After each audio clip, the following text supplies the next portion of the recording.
Shalom Bapak Ibu Saudara yang dikasih Tuhan. Kita jumpa lagi dalam pengajaran firman iman kali ini.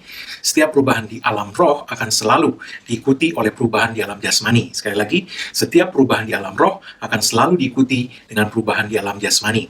Ketika kita bergerak dengan iman, kita sedang beroperasi di alam roh. Beroperasi di alam roh adalah ketika kita bergerak dengan iman. Bapak Ibu Saudara yang dikasih Tuhan, ini hal yang sangat sederhana, lebih sederhana dari kebanyakan orang mungkin berpikir atau percaya, tapi sekali lagi saya katakan, ketika kita bergerak dengan iman, kita sedang beroperasi di alam roh.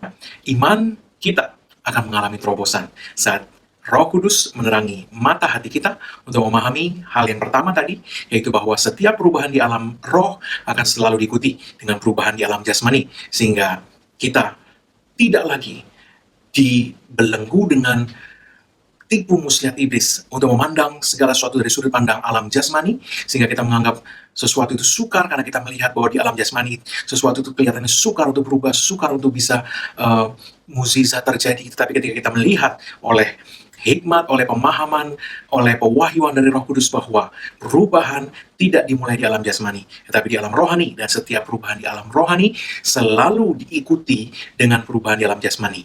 Kalau Roh Kudus menyingkapkan itu kepada kita dan mata kita melihat itu, maka iman kita akan mengalami lompatan. Kita tidak akan melihat sesuatu sebagai hal yang sukar, mukjizat sebagai hal yang berat, yang mungkin dulu kita pikir sesuatu yang bisa terjadi, bisa tidak, untung-untungan. No, mukjizat adalah sesuatu yang pasti, yang selalu dikerjakan Allah.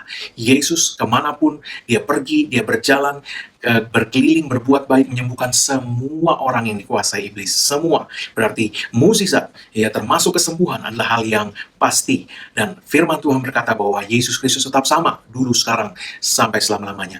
Dia Allah yang konsisten mengerjakan mukjizat. Oleh sebab itu, mukjizat tidak sukar. Kita hanya membutuhkan pemahaman yang diilhami oleh Roh Kudus untuk melihat bahwa tidak ada yang sukar, sebab perubahan tidak dimulai di alam jasmani, tetapi di alam rohani, di alam roh. Ketika perubahan terjadi di alam roh, maka di alam jasmani perubahan akan juga termanifestasi.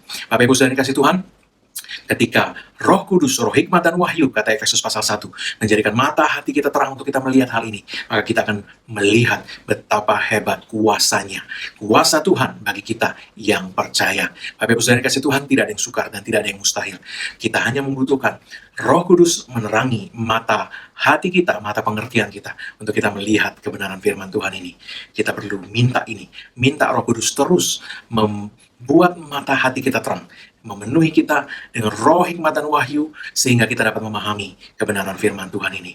Bapak Ibu Saudara yang kasih Tuhan, perubahan sekali lagi tidak dimulai di alam jasmani. Sesuatu yang sukar kita lihat di alam jasmani, itu dengan mudah berubah ketika perubahan terjadi di alam roh. Bumi belum berbentuk dan kosong, kata Kejadian pasal 1. Tapi ketika Allah berfirman, Allah mengubah alam roh dengan firman-Nya, maka kita melihat apa yang diucapkan Allah di alam roh terjadi di alam jasmani. Haleluya. Bapak Ibu Saudara kasih Tuhan, hari ini kita akan lebih jauh menggali mengenai bagaimana perubahan di alam roh dapat terjadi. Kita akan bicara bagaimana kita dapat memicu perubahan terjadi di alam roh. Secara sederhana, perubahan di alam roh disebabkan oleh suatu kuasa absolut Allah yang bernama firman Allah. Sekali lagi, kuasa Allah yang absolut, yang tidak bisa ditentang. Firman Tuhan berkata, langit dan bumi akan berlalu, tapi firman Tuhan akan tinggal tetap selama-lamanya. Tidak ada satupun dari firman Tuhan, satu iota pun, satu titik pun yang akan dibatalkan sampai semuanya digenapi. Oleh sebab itu, kita perlu memahami bahwa perubahan di alam roh itu dipicu oleh kuasa absolut Allah yang kita kenal dengan nama firman Tuhan. Bapak Ibu Saudara yang kasih Tuhan, kita sempat melihat bagaimana situasi fisik di alam jasmani, di mana anak seorang kepala rumah ibadah yang bernama Yairus itu secara fisik kondisinya dia sudah mati. Akan tetapi Yesus merubah situasi fisik itu, situasi di alam jasmani itu, tidak dengan usaha di alam jasmani, tetapi dengan mengubah alam roh dengan perkataannya. Dan perubahan di alam roh yang terjadi karena ucapan Yesus itu kemudian diikuti dengan perubahan di alam fisik. Mari kita buka Alkitab kita dari Lukas pasal 8 ayat 49 sampai 55. Dikatakan demikian, Ketika Yesus masih berbicara, datanglah seorang dari keluarga kepala rumah ibadat itu dan berkata, "Anakmu sudah mati, jangan lagi engkau menyusah-nyusahkan guru." Tetapi Yesus mendengarnya dan berkata kepada Yairus, "Jangan takut, percaya saja dan anakmu akan selamat." Setibanya di rumah Yairus, Yesus tidak memperbolehkan seorang pun ikut masuk dengan dia, kecuali Petrus, Yohanes, dan Yakobus, dan ayah anak itu serta ibunya. Semua orang menangis dan meratapi anak itu. Akan tetapi Yesus berkata, "Jangan menangis, ia tidak mati, tetapi tidur." Mereka mentertawakan dia, karena mereka tahu bahwa anak itu telah mati. Lalu Yesus memegang tangan anak itu dan berseru, katanya, "Hai anak, bangunlah." Maka kembalilah roh anak itu, dan seketika itu juga ia bangkit berdiri. Lalu Yesus menyuruh mereka memberi anak itu makan. Bapak Ibu Saudara dikasih Tuhan, kita melihat dari ayat-ayat ini bahwa Yesus dengan konsisten bergerak di alam roh. Dia tidak berusaha mengubah situasi itu dari alam fisik. Dia tidak terjebak dengan tipu muslihat iblis untuk mengejar, mengusahakan sesuatu dari alam roh, sehingga kita terbentur dengan sesuatu yang kelihatannya mustahil, sesuatu yang kelihatannya impossible, tidak mungkin terjadi. Tetapi dia bergerak dari alam roh, sama seperti langit dan bumi ini, fisik. Itu diciptakan dengan kuasa yang mengalir dari alam roh, perubahan yang dipicu Allah di alam roh dengan firman-Nya. Jadilah terang, maka terang itu jadi. Demikian juga Yesus beroperasi dengan cara yang sama. Dia bergerak di alam roh, dan firman-Nya, dengan firman-Nya dia memicu perubahan di alam roh yang kemudian diikuti dengan perubahan di alam fisik. Saya akan mengulangi ini terus-menerus agar kita memahami benar beginilah kuasa Tuhan mengerjakan perubahan dalam hidup kita, sehingga tidak ada yang sukar, tidak ada yang sukar, tidak ada yang mustahil. Kenapa? Karena bukan alam fisiknya yang perlu diubah. Karena itu banyak orang terjebak dengan, wah ini susah, ini keras, ini mustahil, ini nggak mungkin. Kenapa? Karena mereka melihat secara fisik itu sesuatu yang tidak mungkin terjadi, sesuatu yang tidak bisa terjadi, sesuatu yang sangat sukar untuk bisa terjadi. Tapi ketika mata kita dicelitkan roh Allah, sehingga kita melihat bahwa perubahan tidak dimulai di alam fisik, kita tidak perlu berusaha mengubah sesuatu secara fisik, tapi ubah alam rohnya. Maka apa yang telah berubah di alam roh akan diikuti dengan manifestasi. Perubahan yang sama akan terjadi juga di alam fisik. Bapak Ibu Saudara dikasih Tuhan, Yesus tidak terpancing untuk memberikan reaksi dan berusaha untuk mengubah situasi dari alam jasmani. Dia terus dengan konsisten bergerak di alam roh. Hal pertama yang Yesus lakukan adalah melepaskan perkataan yang memicu perubahan di alam roh. Dia berkata, "Jangan takut, percaya saja dan anakmu akan selamat." Perhatikan, Yesus secara spesifik mengucapkan sesuatu. Dia tidak hanya menghibur, sabar, tenang, jangan takut, sudah tenang saja. No. Dia secara spesifik mengucapkan perubahan yang dia mau. Anakmu akan selamat. Bapak Ibu Saudara dikasih Tuhan, ini spesifik. Dia melepaskan perkataan yang memicu perubahan, mengerjakan perubahan di alam roh. Bapak Ibu Saudara dikasih Tuhan, ingat, ketika kita beroperasi dengan iman tadi, ya, maka apa yang terjadi? Kita sedang beroperasi di alam roh. Perkataan yang kita ucapkan dengan iman akan memicu perubahan di alam roh. Itu sebabnya Yesus mengatakan pada Yairus, "Percaya saja, bergerak dengan iman." Dan kemudian Yesus berkata, "Anakmu akan selamat, dan anakmu akan selamat, dan anakmu akan selamat." Jadi kita beroperasi di alam roh dengan iman. Sekali lagi, ketika kita bergerak dengan iman, kita beroperasi di alam roh. Dan kita memicu perubahan dengan perkataan iman kita. Sehingga kemudian perubahan yang sudah terjadi di alam roh akan termanifestasi. Bapak Ibu Saudara kasih Tuhan, kita melihat bahwa Yesus berkata, "Anakmu akan selamat." Kata "dan", ya, dia berkata, "Jangan takut, percaya saja dan anakmu akan selamat." Menunjukkan bahwa anak Yairus akan selamat sebagai hasil dari operasi iman yang mengubah alam roh. Dan hasil dari operasi di alam roh itu didefinisikan dengan spesifik oleh Yesus. Anakmu akan selamat. Bapak Ibu Saudara kasih Tuhan, saya garis bawahi bahwa Yesus tidak, bahasa Inggris katakan, leave things to chances. Tidak. Dia tidak membiarkan yang mau terjadi, ya terjadilah. Tidak. Dia menetapkan sesuatu, perubahan di alam roh dengan perkataannya. Dan perkataan yang diucapkan Yesus memicu perubahan di alam roh yang kemudian diikuti dengan perubahan di alam jasmani. Saya garis bawahi hal yang berikutnya, yaitu bahwa sudah jelas bahwa secara jasmani anak Yairus sudah mati. Tetapi dari alam roh, Yesus memicu perubahan yang kemudian diikuti dengan perubahan di alam jasmani. anakmu akan selamat. Bapak Ibu Saudara yang kasih Tuhan, jelas anak Yairus sudah mati. Itu sebabnya Yesus ditertawakan ketika Yesus berkata anak itu hanya tidur. Jelas secara jasmani dia sudah mati. Tetapi itu tidak membuat Yesus berhenti. Tidak membuat Yesus putus asa atau memandang sesuatu sebagai tidak mungkin, mustahil, dan sebagainya. Tapi dia bergerak di alam roh, melepaskan perkataan iman, dan kemudian memicu perubahan dengan perkataan itu di alam roh. Bapak Ibu Saudara yang kasih Tuhan, kita melihat bahwa perubahan di alam roh kemudian diikuti dengan perubahan di alam jasmani. Anak Yairus hidup kembali. Kita melihat di ayat 51 sampai 53 bahwa ketika Yesus sampai di rumah Yairus, semua orang mentertawakan Yesus. Sebab mereka tahu bahwa anak Yairus memang sudah mati. Tetapi Yesus tidak mengucapkan hal yang mereka semua tahu. Dia tidak bergerak di alam jasmani, dia tidak membiarkan dirinya dipengaruhi dengan hal-hal yang terjadi di alam jasmani. Dia bergerak di alam roh, dia mengucapkan perkataan yang selaras, yang konsisten dengan perkataan yang pertama. Dia berkata tadi, anakmu akan selamat. Sekarang dia berkata, anak itu tidak mati, tetapi tidur. Anda perhatikan, Yesus tidak berhenti bergerak di alam roh. Dan bahwa Yesus konsisten. Yesus di sepanjang waktu konsisten, perkataannya konsisten, imannya konsisten.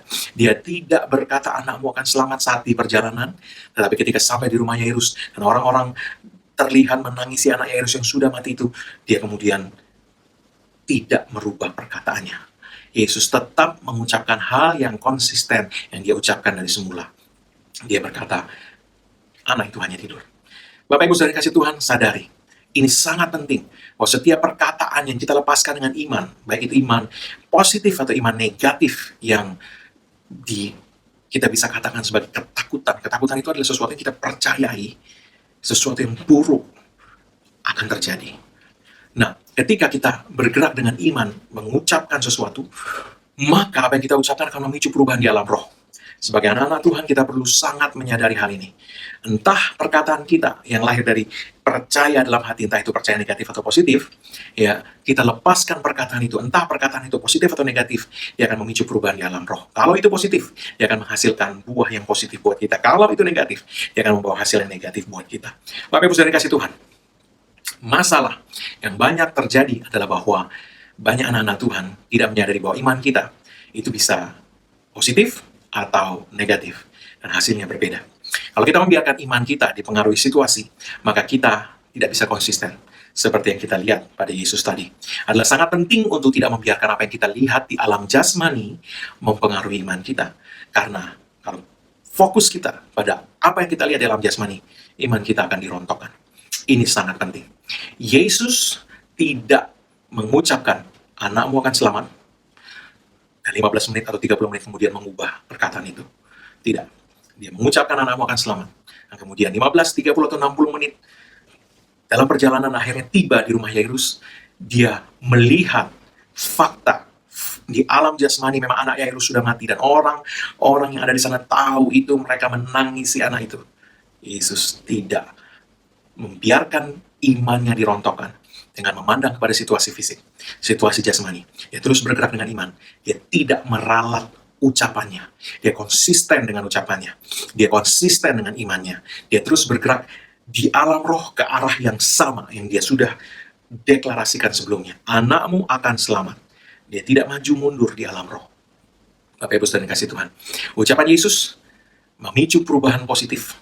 Dan dia tidak mengucapkan sesuatu yang membuat perubahan positif itu berbalik arah. Bapak Ibu Saudara yang kasih Tuhan, dia terus maju. Ucapannya terus-menerus memicu perubahan positif di alam roh. Dan kita kemudian melihat buahnya di alam jasmani. Anak Yairus yang sudah mati itu hidup kembali. Kita perlu menyadari bahwa setiap ucapan kita yang lahir dari iman itu mendorong perubahan di alam roh, memicu perubahan di alam roh. Ketika kita mengucapkan sesuatu dengan konsisten, kita terus mendorong maju perubahan di alam roh ke arah yang sama yang kita inginkan. Tidak maju mundur, tapi terus maju sampai buahnya kita nikmati di alam jasmani. Sebab setiap perubahan di alam roh selalu diikuti dengan perubahan di alam jasmani. Sampai buahnya kita nikmati di alam jasmani. Amsal 18 ayat 21 berkata, hidup dan mati dikuasai lidah. Siapa suka menggemakannya akan memakan buahnya. Siapa suka menggemakannya, sampai suka menggemakannya. Bukan sekedar coba-coba, bukan sekedar 1-2 hari, bukan sekedar kadang-kadang, tapi suka menggemakannya, akan memakan buahnya. Hidup atau mati, entah lidah kita terus menggemakan yang mana. Firman Tuhan ini berkata kita akan memakan buah dari apa yang lidah kita secara konsisten menggemakannya. Yang kita gemakan, hidup atau mati, positif atau negatif, akan kita makan buahnya. Oleh sebab itu, secara konsisten gemakanlah yang positif. Gemakanlah firman Tuhan. Gemakanlah apa yang Tuhan sudah ucapkan, yang Tuhan tunjukkan kepada kita mengenai diri kita dalam firman-Nya. Gemakan itu terus. Suka menggemakan, akan memakan buahnya. Haleluya. Yesus makan buah dari perubahan yang dia picu dengan ucapannya secara konsisten. Dengan ucapannya dia memicu perubahan di alam roh, dan dia terus dengan konsisten mendorong perubahan di alam roh itu ke arah yang sama. Dan dia kemudian memakan buahnya. Dia terus dengan konsisten mengucapkan hal yang sama. Terus konsisten, sejalan, tidak berubah. Kita melihat di ayat 54 dan 55. Setelah ditertawakan orang, Yesus kembali mengucapkan hal yang sama, konsisten. Ya, dan kita melihat buahnya terjadi. Lukas 8 ayat 54 sampai 55 dikatakan, lalu Yesus memegang tangan anak itu dan berseru. Ingat, satu ayat di atasnya dia baru saja ditertawakan. Tapi Yesus memegang tangan anak itu dan berseru, katanya, "Hai anak, bangunlah." Dia katakan, "Bangunlah." Karena sebelumnya dia berkata anak itu tidak mati tapi tidur. Maka dia bangunkan anak itu. Dia berkata, "Bangunlah." Anda lihat dia konsisten. Ayat 55 berkata, maka kembalilah roh anak itu, dan seketika itu juga ia bangkit berdiri. Lalu Yesus menyuruh mereka memberi anak itu makan. Di ayat berikutnya, ayat 56 dikatakan, dan takjublah orang tua anak itu. Tetapi Yesus melarang mereka memberitahukan kepada siapapun juga apa yang terjadi itu. Banyak orang takjub melihat mukjizat, tetapi tidak memahami bagaimana perubahan di alam jasmani itu dipicu. Kita perlu memahami bahwa mukjizat atau perubahan di alam jasmani dipicu oleh perubahan di alam roh yang dipicu oleh ucapan yang lahir dari iman. Simple ya. Perubahan di alam jasmani yang kita sebut mukjizat itu dipicu oleh perubahan di alam roh, dan perubahan di alam roh dipicu oleh ucapan yang lahir dari iman. Simple. Tetapi yang kita temukan adalah orang seringkali tidak konsisten dalam hal yang sederhana ini. Hal yang sederhana, jangan sepelekan, tapi kita perlu konsisten. Banyak orang mengesampingkan hal ini karena menganggap ini terlalu sepele. Dan banyak juga yang mencari hal-hal yang lebih rumit. Akan tetapi kita melihat bahwa Yesus beroperasi dalam kebenaran yang simpel ini untuk membangkitkan orang mati. Bapak Ibu Saudara yang kasih Tuhan, kita perlu melihat diri kita mengerjakan pekerjaan-pekerjaan yang Yesus juga kerjakan, bahkan yang lebih besar daripada itu. Sebab dalam Yohanes pasal 14 ayat 12, Anda buka Alkitab Anda sendiri nanti, Yesus mengatakan bahwa semua yang percaya kepadanya akan melakukan apa yang dia kerjakan, bahkan yang lebih besar daripada itu. Haleluya. Bapak Ibu Saudara yang kasih Tuhan, kita melihat bahwa Yesus bergerak dengan operasi yang sederhana ini, yang memicu perubahan di alam roh, yang kemudian memicu perubahan di alam jasmani. Tetapi yang seringkali membedakan dengan banyak orang adalah bahwa Yesus konsisten dalam hal yang sederhana ini. Konsisten memicu perubahan di alam roh dengan ucapan iman yang konsisten. Saya ulangi, konsisten memicu perubahan di alam roh dengan ucapan iman yang konsisten. Iman memiliki mata di dalam hati kita. Karena itu, kita tidak dapat melihat hal yang buruk dengan mata iman kita, sambil mengucapkan hal yang baik dengan mulut kita dan berharap bahwa apa yang kita ucapkan itu yang akan terjadi. Iman tidak bekerja seperti itu. 2 Korintus 4 ayat 13 mengatakan, inilah operasi iman. Ya, begini. Namun karena kami memiliki roh iman yang sama seperti ada tertulis, aku percaya sebab itu aku berkata-kata. Jadi apa yang di dalam hati sama dengan apa yang keluar dari mulut. Ya, maka kami juga percaya, dan sebab itu kami juga berkata-kata. Ingat bahwa Yesus berkata, percaya kamu sudah menerimanya. Berarti hatimu sudah percaya, sudah melihat dengan mata iman bahwa Anda sudah menerima apa yang Anda harapkan itu. Anda melihat dengan mata iman bahwa Anda sudah menerima. Dan mulutmu mengucapkan itu. Aku percaya, sebab itu aku berkata-kata. Ya. Nah, kamu percaya kamu sudah menerimanya, berarti mata iman kita sudah melihat bahwa kita sudah menerima. Ya, sebab itu aku berkata-kata. Jadi, yang dilihat mata iman itu sesuai dengan yang diucapkan. Nah, Bapak Ibu Saudara kasih Tuhan, firman Tuhan berkata, maka hal itu akan diberikan kepadamu. Berarti ya kita akan melihat mukjizat ketika perkataan kita itu lahir dari iman kita. Ya, apa yang kita lihat di dalam hati kita itu kita ucapkan, dan ketika kita mengucapkan sesuatu yang lahir dari iman, perubahan akan terpicu di alam roh dan kemudian akan diikuti dengan perubahan di alam jasmani. Begitulah secara sederhana Yesus beroperasi. Yesus sudah melihat dengan mata iman bahwa anak Yairus selamat. Itu sebabnya dia berkata, anakmu akan selamat. Ya, saya tahu dari mana? Dari firman Tuhan. Oh, Yesus sendiri mengatakan apa yang keluar dari mulut meluap dari hati. Berarti hati Yesus sudah melihat bahwa anak Yairus selamat. Dan mulutnya mengucapkan, anakmu akan selamat.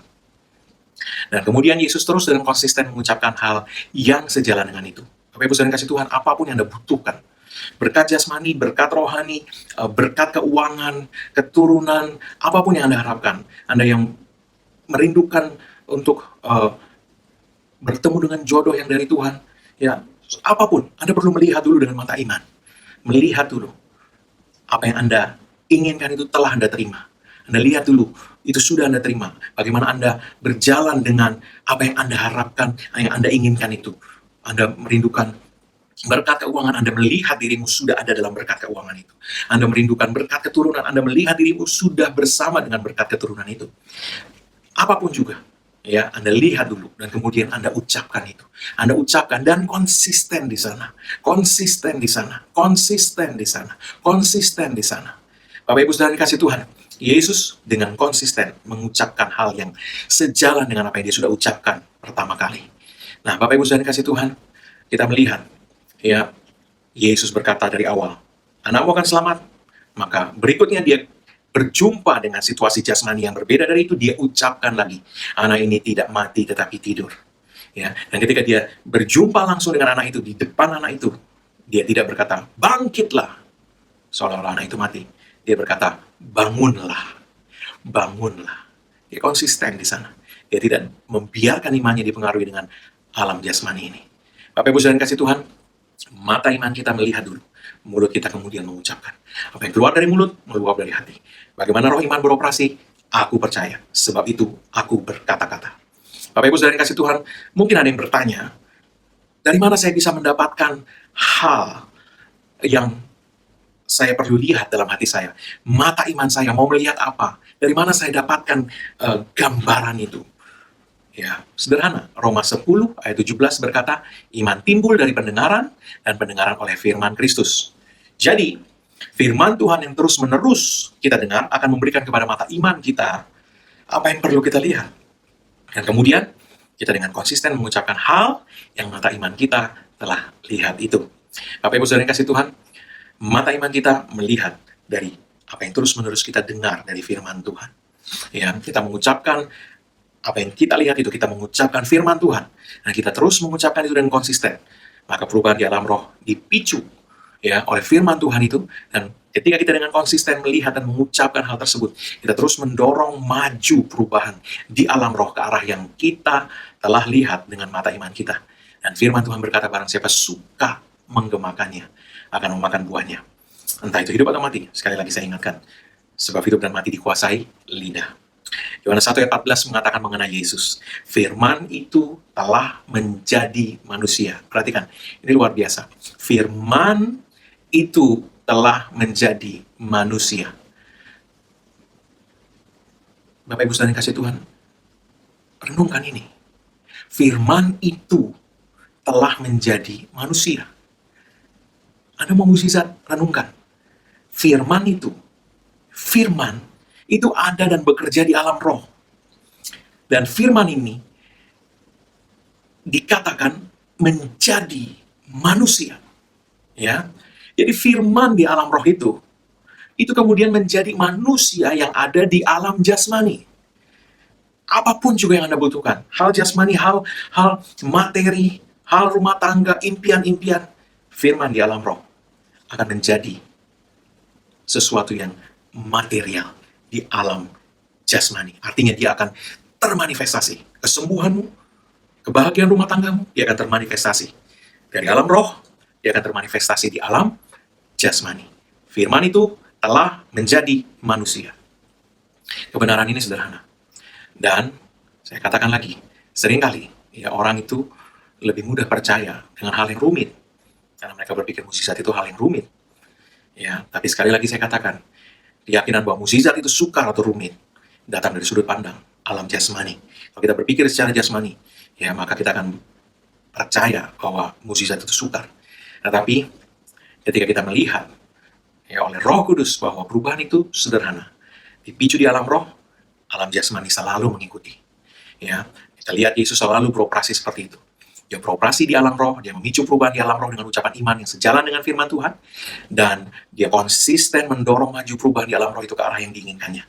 Dan perubahan di alam roh kemudian berbuah perubahan di alam jasmani.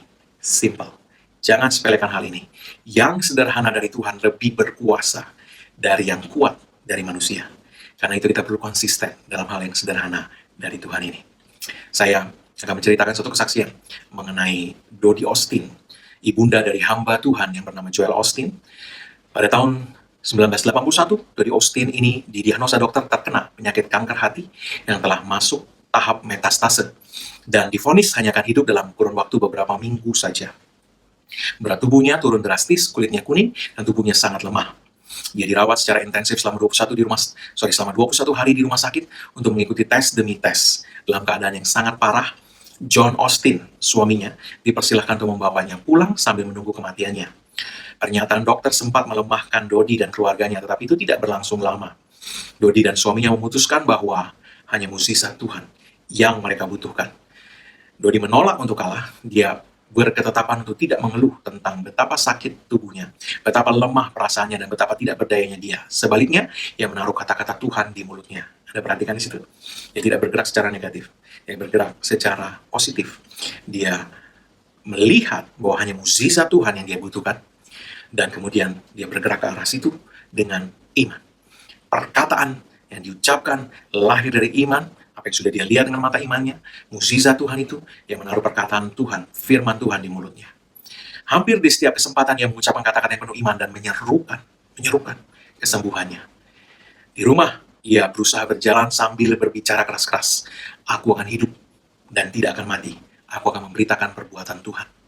Dodi Austin mengumpulkan 30-40 ayat tentang kesembuhan, lalu menuliskannya dan berulang kali membacanya dengan tegas. Anda lihat konsistensinya.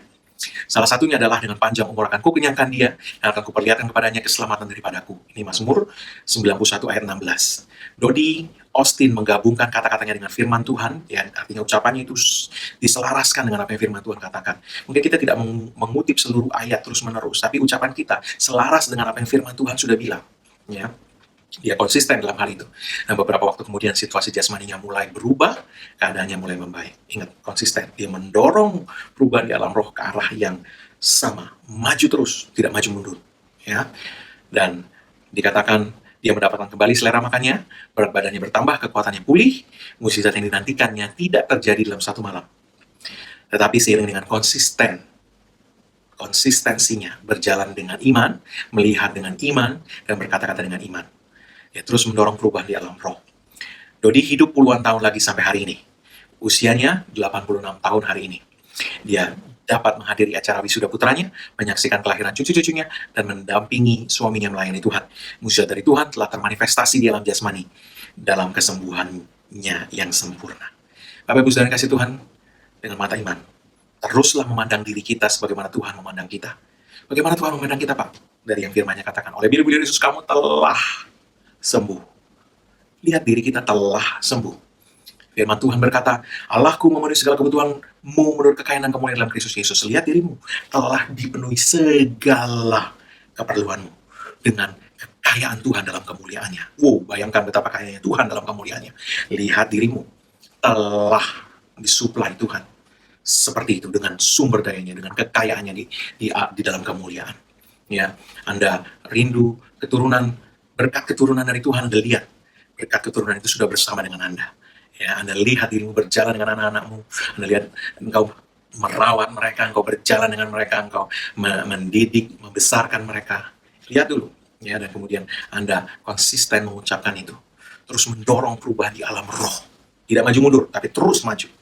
Ya, Bapak Ibu saudara kasih Tuhan, dengan mata iman. Sekali lagi, teruslah memandang diri kita sebagaimana Tuhan memandang kita. Yaitu sebagaimana Tuhan tunjukkan itu dalam firman-Nya. Dan perkatakanlah hal-hal yang telah kita lihat dengan mata iman kita itu dengan konsisten. Ya, konsisten dalam hal itu, terus konsisten. Ingat, siapa suka mengembangkannya akan memakan buahnya. Amin. Bapak Ibu saudara yang kasih Tuhan, mari angkat kedua tanganmu, terimalah berkat Tuhan. Karena apa yang Yesus Kristus telah kerjakan bagi kita di kayu salib, karena curah darahnya, karena penebusannya sempurna, sekarang tidak ada lagi penghukuman bagi setiap orang yang ada dalam Kristus Yesus. Engkau telah ditebus, harga telah dibayar lunas. Oleh sebab itu semua kutuk tidak berlaku lagi atasmu. Yang ada hanyalah berkat Tuhan tercurah berlimpah-limpah memberkati kau dalam segala hal. Oleh berkat Tuhan itu engkau naik terus tidak turun, kau jadi kepala bukan ekor. Dan apa yang tanganmu dibuat Tuhan berhasil. Dengan panjang umur Tuhan mengenyangkan engkau, dan Tuhan memperlihatkan kepadamu keselamatan daripadanya. Umurmu minimal 120 tahun dan dipenuhi dengan hari-hari yang baik dari Tuhan. Dalam nama Yesus. Amin.